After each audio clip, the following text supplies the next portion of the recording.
अस्सलाम वालेकुम। उम्मीद करता हूँ कि आप सब खैरियत से होंगे।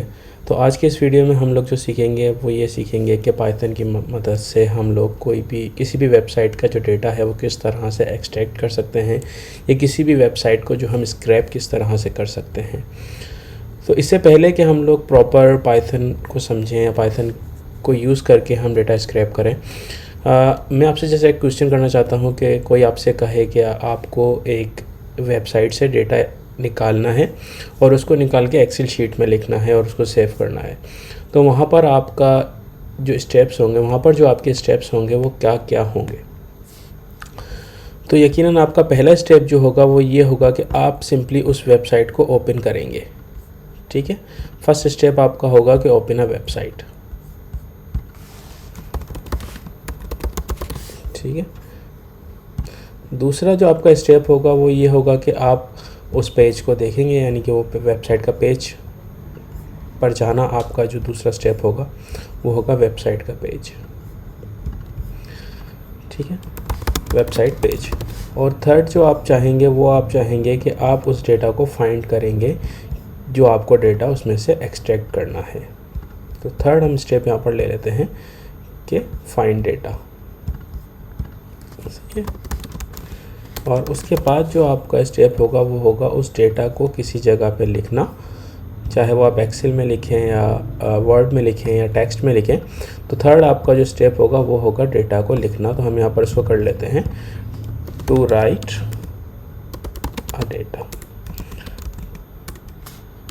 ठीक है, और उसके पांचवा जो आपका स्टेप होगा वो होगा उस डेटा को किसी भी फॉर्मेट में सेव करना, इधर वो एक्सेल हो, CSV हो, जेसन हो या वर्ड फाइल हो। ठीक है, टू सेव द डेटा। तो ये हमारे 5 स्टेप्स होते हैं। तो यही 5 स्टेप्स जो हैं, हम जब पाइथन के थ्रू या किसी भी लैंग्वेज को यूज़ करते हुए डेटा स्क्रैप करने जाएंगे तो यही 5 स्टेप्स हैं जो हमें उधर भी फॉलो करने हैं। किस तरह से, आइए मैं इसको आपको समझाता हूँ। सबसे पहले जो है हम अपनी एक फ़ाइल क्रिएट कर लेते हैं। मैं एक sample_2 के नाम से फ़ाइल क्रिएट कर रहा हूँ। तो ये मेरे पास एक IPYNB के जुपिटर नोटबुक की फ़ाइल क्रिएट हो चुकी है। तो इधर हम क्या करेंगे कि सबसे पहले अगर हम देखें तो यहाँ पर हमारे पास 5 स्टेप्स हैं और इन 5 स्टेप्स को हम पहले डिवाइड कर लेते हैं 3 स्टेप्स में। एक हमारे पास है वेबसाइट का डेटा ओपन करना। दूसरा जो स्टेप है हमारा वो हमारा कवर करेगा HTML को रीड करना, यानी कि उस पेज को ओपन करना, उसमें से डेटा फाइंड करना और उसको किसी जगह पे लिखना। और तीसरा जो हमारे स्टेप यहाँ पर हम लिख लेते हैं वो डेटा को लिखना है सेव करना। तो इस तमाम काम के लिए हमें 3 लाइब्रेरीज़ की ज़रूरत पड़ेगी। सबसे पहले जो वेबसाइट ओपन करने के लिए हमें लाइब्रेरी चाहिए उसको हम कहते हैं रिक्वेस्ट।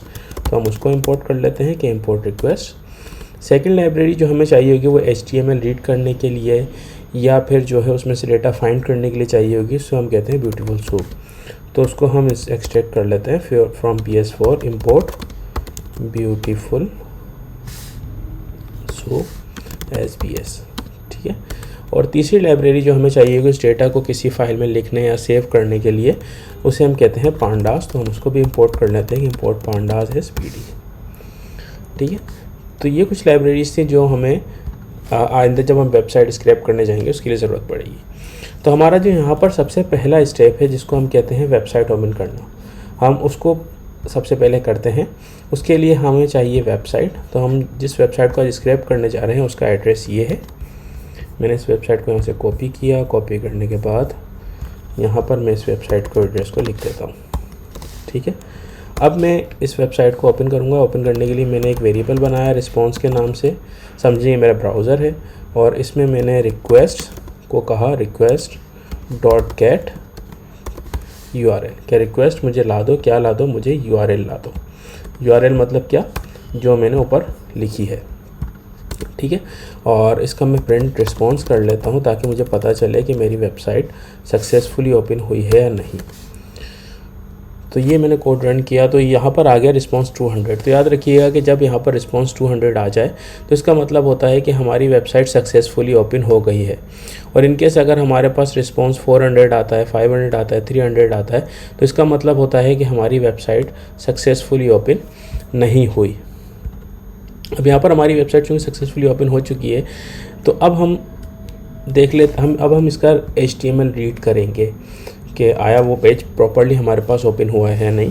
तो उस HTML रीड करने के लिए हमें क्या चाहिए, हम सबसे पहले एक वेरिएबल बनाएंगे पेज के नाम से, और फिर हम ब्यूटीफुल सूप लाइब्रेरी की हेल्प से यहाँ पर करेंगे BS और रिस्पॉन्स में से हमें क्या चाहिए, हमें टेक्स्ट चाहिए। टेक्स्ट का मतलब होता है HTML जो है उसका, और किस फॉर्मेट में चाहिए, हमें HTML में चाहिए।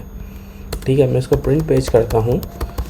तो ये जो सारा उस पेज का HTML है वो मेरे पास ओपन हो चुका है। ठीक है, अब ये कौन सा HTML है, ये वही HTML इस पेज का पूरा HTML है। तो हमें इस पेज का जो है वो डेटा स्क्रैप करना है। तो इस पेज में से हमें क्या क्या डेटा चाहिए, सबसे पहले हमें चाहिए प्रोडक्ट का नाम, उसकी प्राइस, उसकी डिस्क्रिप्शन और उसके रिव्यूज़। और यहाँ पर हमारे पास बहुत सारे प्रोडक्ट्स हैं।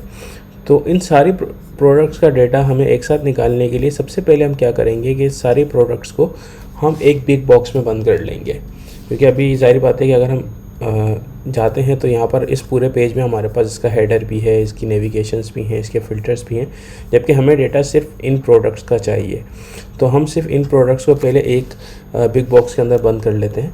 उसके लिए हमें क्या करना है, हम यहाँ पर अपना एक वेरिएबल क्रिएट करते हैं बिग बॉक्स के नाम से कि big_box। क्या करना है, हमें पेज में से फाइंड करना है, क्योंकि यहाँ पर हमने वेरिएबल बनाया है, या ये जो ब्राउज़र है, ये जो पेज है हमारे पास पेज वेरिएबल के अंदर स्टोर है। तो हम जाएंगे page.findAll। क्या फाइंड ऑल करना है, हमें फाइंड करना है इस बॉक्स का एड्रेस। वो कैसे हम निकालेंगे कि हम यहाँ पर जाके इंस्पेक्ट एलिमेंट करेंगे। इंस्पेक्ट एलिमेंट करने के बाद यहाँ पर ऊपर आइकॉन आपको जो नज़र आ रहा है इसको आप सिलेक्ट करें, और यहाँ से आने के बाद आप इस बॉक्स को ऊपर से सिलेक्ट कर लें। तो यहाँ पर हम जब आते हैं तो ये एड्रेस हमें इस बॉक्स का मिल गया। ठीक है, तो आप देखेंगे कि ये सारे बॉक्सेस हमारे पास आ रहे हैं। तो इन सब बॉक्सेस का एक कॉमन एड्रेस है, वो ये है।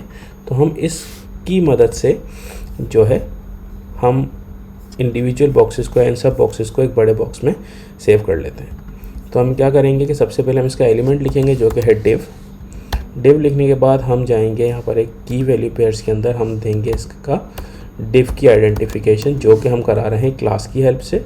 और क्लास का नेम क्या है, क्लास का नेम ये है जो हमने अभी HTML में से कॉपी किया है।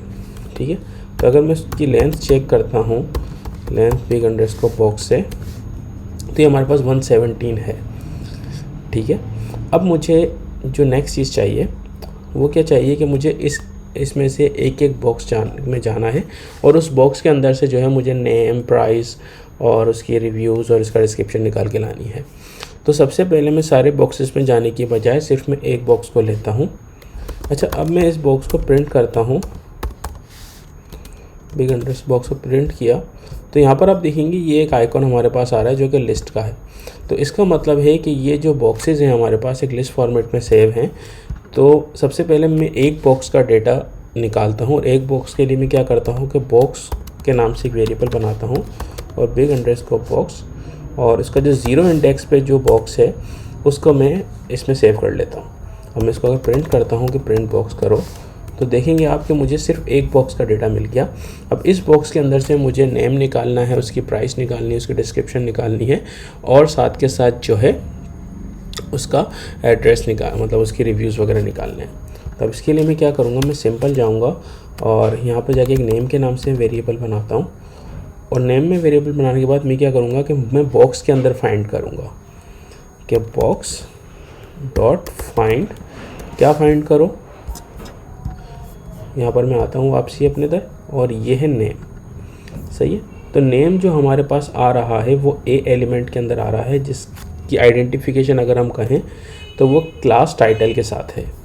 ठीक है, तो अब मैं यहाँ पर आता हूँ और फाइंड में मैं एलिमेंट का नेम लिखता हूँ जो कि है ए, और की वैल्यू पेयर में मैं लिखता हूँ क्लास, और उसका क्लास का जो नेम है वो है टाइटल। और मुझे क्या चाहिए, मुझे इससे चाहिए टेक्स्ट चाहिए, तो मैंने इसको लिख दिया टेक्स्ट। अगर मैं अब प्रिंट नेम करता हूँ तो ये मुझे क्या रिस्पॉन्स देता है, मुझे इसने नेम ला के दे दिया। दूसरी चीज़ मुझे चाहिए इसकी प्राइस के लिए भी मैं ये सेम चीज़ करूँगा कि box.find, क्योंकि मुझे बॉक्स में से फाइंड करना है। क्या फाइंड करना है, मैं आता हूँ यहाँ पर और मैंने प्राइस के लिए इधर गया, और इसने मुझे दे दिया कि h4 एलिमेंट के अंदर आपकी प्राइस है और उसमें जो क्लास का नेम कुछ इस तरह से है। ठीक है, तो मैंने ये कर लिया, मुझे h4 एलिमेंट निकाला और की वैल्यू पेयर में मैंने क्लास लिखी और उसके बाद उसका लिख दिया। इसमें मुझे प्राइस चाहिए तो मैंने इसको टेक्स्ट कर दिया। ठीक है, थर्ड थिंग जो मुझे चाहिए वो चाहिए डिस्क्रिप्शन। तो डिस्क्रिप्शन के लिए मैंने क्या किया, बॉक्स डॉट फाइंड, और उसमें से मुझे डिस्क्रिप्शन मेरा कहाँ सेव है, डिस्क्रिप्शन जो मेरा सेव है वो सेव है पी एलिमेंट में, जिसकी क्लास का नेम डिस्क्रिप्शन कार्ड टेक्स्ट है। तो मैं इस पर जाता हूँ, पी एलिमेंट लिखता हूँ और उसके बाद मैं इसका की के अंदर लिखता हूँ क्लास और इस तरह देता हूँ क्लास का नेम। इधर भी मुझे टेक्स्ट चाहिए तो मैंने इसको भी टेक्स्ट कर दिया। ठीक है, थर्ड थिंग जो मेरे पास है जो मुझे चाहिए वो चाहिए रिव्यूज़। सही, रिव्यूज़ के अंदर मैं बॉक्स डॉट फाइंड में जाऊँगा और उसके बाद मैं देखता हूँ रिव्यूज़ कहाँ सेव हैं। तो रिव्यूज़ जो हमारे पास सेव आ रहा है वो भी पी एलिमेंट है और क्लास का नेम जो है वो रिव्यू काउंट फ्लोटेंट है। तो मैं सेम इसी चीज़ को यहाँ पर भी कॉपी करता हूँ और मैंने क्लास का नेम लिख दिया। सही, और इसको मुझे इसमें से भी चाहिए डॉट टेक्स्ट। ठीक है, ये कुछ चीज़ें मेरे पास आ चुकी हैं। चलिए मैं इनको प्रिंट करके देख लेता हूँ कि ये सही है या नहीं। प्रिंट प्राइस, प्रिंट डिस्क्रिप्शन और प्रिंट रिव्यूज़। ठीक है, तो ये देखिए मेरे पास ये सारी चीज़ें इस वक्त आ चुकी हैं। अब आप एक चीज़ जो हमें और नोट, क्योंकि हमें तो चाहिए वो सारी प्रोडक्ट्स का डेटा चाहिए, एक प्रोडक्ट का डेटा नहीं चाहिए बल्कि हमें तमाम प्रोडक्ट्स का डेटा चाहिए। तो उसके लिए हम क्या करेंगे कि जैसे मैंने आपको पहले ही दिखा दिया था कि ये लिस्ट फॉर्मेट में है और लिस्ट फॉर्मेट में से हमें एक एक बॉक्स का डेटा निकालने के लिए हमें क्या करना है, हमें आइट्रेशन करनी है। आइट्रेशन के लिए हमें लूप को रन करना है। तो अब मैं सिंपल क्या करूँगा, यहाँ पर मैं जाऊँगा for box in big underscore box, मुझे क्या चाहिए, मुझे ये लूप में दे दो। सही, ये अगर मैं अब चलाता हूँ तो आप देखेंगे कि सारे प्रोडक्ट्स का नेम, प्राइसेस मेरे पास आ गई। अच्छा, अब मुझे क्या करना है, मुझे इसको जाहिर बात है किसी जगह पे स्टोर भी करना है, ताकि अभी तो सिर्फ ये मेरे पास प्रिंट हुआ ना, लेकिन अभी कहीं स्टोर नहीं हुए।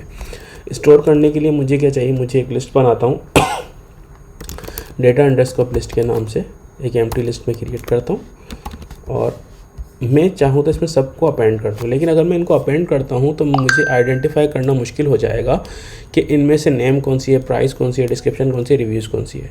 तो अब मैं इसको क्या करूँगा, मैं यहाँ पर एक डिक्शनरी क्रिएट कर लेता हूँ, डिक्शनरी अंडरस्कोर डेटा के नाम से, कि जिसमें मैं एक की बनाता हूँ नेम की और उसकी वैल्यू के साथ मैं एसोसिएट कर देता हूँ इस नेम वेरिएबल को। ठीक है, उसके बाद यहाँ पर मैं एक और डिक्शनरी बनाता हूँ, एक और की बनाता हूँ प्राइस के नाम से, और जिसके अंदर आ जाएगी प्राइस। और फिर मैं बनाता हूँ यहाँ पर एक डिस्क्रिप्शन के नाम से और उसमें मैं दे देता हूँ डिस्क्रिप्शन। और फिर एक और की बनाता हूँ मैं रिव्यूज़ के नाम से और उसमें मैं दे देता हूँ रिव्यूज़। ठीक है, और लास्ट में मैं क्या करूँगा कि मुझे इस डिक्शनरी को अपेंड करना है डेटा अंडरस्कोर लिस्ट के अंदर। तो मैं करूँगा data underscore list dot append, किससे अपेंड कर दो, डिक्ट अंडरस्कोर डेटा से। ठीक है, अब मैं अगर इस कोड को रन करता हूँ तो आप देखेंगे कि ये कोड मेरा रन हो चुका है। और अब मैं अगर चेक करता हूँ list underscore data underscore list को, तो देखिए मेरी ये तमाम जो भी डिक्शनरीज थी वो इस लिस्ट में अपेंड हो चुकी है। ठीक है, तो अब मुझे क्या करना है, यहाँ तक मेरा एक डेटा जो है मेरे पास एक फॉर्मेट में आ चुका है, निकल कर साफ़ सुथरी हालत में पहुँच चुका है। अब मुझे नेक्स्ट काम क्या करना है, मुझे नेक्स्ट काम ये करना है कि मुझे इस डेटा को CSV में कन्वर्ट करना है। तो CSV में कन्वर्ट करने के लिए मुझे क्या करना होगा, पहले मैं इस डेटा को डेटा फ्रेम बनाऊंगा, जो कि हम पांडास लाइब्रेरी की हेल्प से बनाते हैं। तो अब यहाँ पर हमारे पास तीसरी लाइब्रेरी यूज़ हो रही है और ये जो हमारे पास तीसरा स्टेप है कि राइट आ डेटा और टू सेव, ये यूज़ करेंगे। इसके लिए हम पांडास लाइब्रेरी यूज़ कर रहे हैं, तो इसके लिए हम जाएंगे pd डॉट डेटा फ्रेम और इसमें मैं लिस्ट पास कर दूंगा कि डेटा अंडरस्कोर लिस्ट। ठीक है, और लास्ट में मैं कर दूंगा df dot two underscore CSV, ये मैं CSV में चाहिए और इसका मैं नाम लग देता हूँ for example sample underscore data dot CSV। ठीक है, और मैंने इसको यहाँ पर सेव कर दिया। अब सेव करने के बाद आपने देख लिया कि ये डेटा मेरे पास आ चुका है CSV के अंदर, ठीक है। अब चाहें आप इसको एक्सेल में, माइक्रोसॉफ्ट एक्सेल में ओपन करें, या चाहें आप इसको जो है गूगल शीट में ओपन करें, तो ये डेटा आपके पास एज इट इज़ ओपन हो जाएगा, ठीक है। तो ये आज का हमारा एक छोटा सा लेक्चर था कि जिसमें हमने एक सिंपल सी वेबसाइट को लिया और उसको स्क्रैप किया। उम्मीद है आपको कुछ चीज़ें इसमें समझ में आ गई होंगी कि जब भी हमें डेटा स्क्रैप करना पड़ता है तो हमें सबसे पहले कुछ भी नहीं करना, अपने जहन में एक माइंड में एक स्ट्रक्चर क्रिएट करना है कि मैनुअली मुझे उसके लिए क्या काम करना होता है। तो सबसे पहले मुझे जो है काम करना होता है वो होता है कि हम जो है उस वेबसाइट को ओपन करते हैं। तो मैंने वेबसाइट को ओपन कर लिया और उस वेबसाइट का मैंने रिस्पॉन्स जब चेक किया तो वो 200 था। इसका मतलब है कि वेबसाइट सक्सेसफुली ओपन हो चुकी है। जब वेबसाइट सक्सेसफुली ओपन हो गई तो अब मैंने क्या किया, अब मैंने उसका पेज चेक कर लिया कि उसका पेज जो है HTML को जो है मैंने रीड करके चेक कर लिया कि वो सही से ओपन हुआ है या नहीं। तो ये HTML हमारे पास आ चुका था। HTML आने के बाद मैंने अब जब मैंने इस पेज पे जाके चेक किया तो मेरे पास बहुत सारे कि HTML में तो मेरे पास ये सारा डेटा था जिसमें हेडर्स भी था, नेविगेशंस भी थे। तो मुझे सिर्फ और सिर्फ चाहिए प्रोडक्ट्स का डेटा और इन सब बॉक्सेस का डेटा। तो मैंने क्या किया, सबसे पहले एक बिग बॉक्स निकाला, एक बिग बॉक्स बनाया और उसके अंदर इन तमाम बॉक्सेस को स्टोर कर दिया। वो कैसे स्टोर किया, वो इनकी आईडी की मदद से। सबसे पहले उसका एलिमेंट लिया कि उसका एलिमेंट डिव है और डिव को मैंने आइडेंटिफाई किया कि जिसकी क्लास का नेम ये हो। तो ये सारे बॉक्सेस मेरे पास आ गए। जब सारे बॉक्सेस मेरे पास आ गए तो मैंने सिंपली एक लूप रन किया कि वो एक एक बॉक्स में जाए और उस बॉक्स में से जाके बॉक्स डॉट नेम का हमने एड्रेस दे दिया कि बॉक्स में से वो सर्च करे एलिमेंट को जिसकी क्लास टाइटल हो और उसमें से टेक्स्ट निकाल ले, फिर प्राइस, फिर डिस्क्रिप्शन, फिर रिव्यूज़, और लास्ट में हमने उसे स्टोर कर दिया। यानी इन हर एक वेरिएबल को हमने एसोसिएट कर दिया एक की के साथ डिक्शनरी के अंदर, ताकि हम आइडेंटिफाई कर सकें कि जो डेटा हम निकाल रहे हैं उसमें से नेम कौन सा है, प्राइस कौन सी है, डिस्क्रिप्शन कौन सी है, रिव्यूज़ कौन सा है। तो हमने की वैल्यू पेयर में यानी कि डिक्शनरी के अंदर हमने उसको हर एक वेरिएबल को जो है एसोसिएट कर दिया हर एक की के साथ, और लास्ट में हमने वो डिक्शनरी अपेंड करवा दी डेटा अंडरस्कोर लिस्ट में। तो अब यहाँ पर हो क्या रहा था कि पहले एक बॉक्स में जाता था लूप, उस बॉक्स में से डेटा निकालता था, उसको वो डिक्शनरी में सेव करता था और उस डिक्शनरी को वो अपेंड कर देता था डेटा अंडरस्कोर लिस्ट के अंदर। इस तरह से ये लूप जो है हमारे पास तकरीबन 117 टाइम्स रन हुआ और 117 टाइम रन होने के बाद हमारे पास वो डेटा जो है वो सेव हो गया। उस डेटा को हमें सेव करना था CSV फॉर्मेट में। तो उसके लिए हमने पांडास लाइब्रेरी की हेल्प से सबसे पहले उस लिस्ट को डेटा फ्रेम में कन्वर्ट किया और आखिर में उस डेटा फ्रेम को हमने toCSV फंक्शन के थ्रू sample_data.csv के अंदर हमने सेव कर दिया। उम्मीद है तमाम बातें आपको समझ में आ गई होंगी। अगर आपको कोई बात समझ में नहीं आई तो आप कमेंट सेक्शन में हमसे पूछ सकते हैं और चैनल को सब्सक्राइब करना ना भूलिएगा। Thank you so much.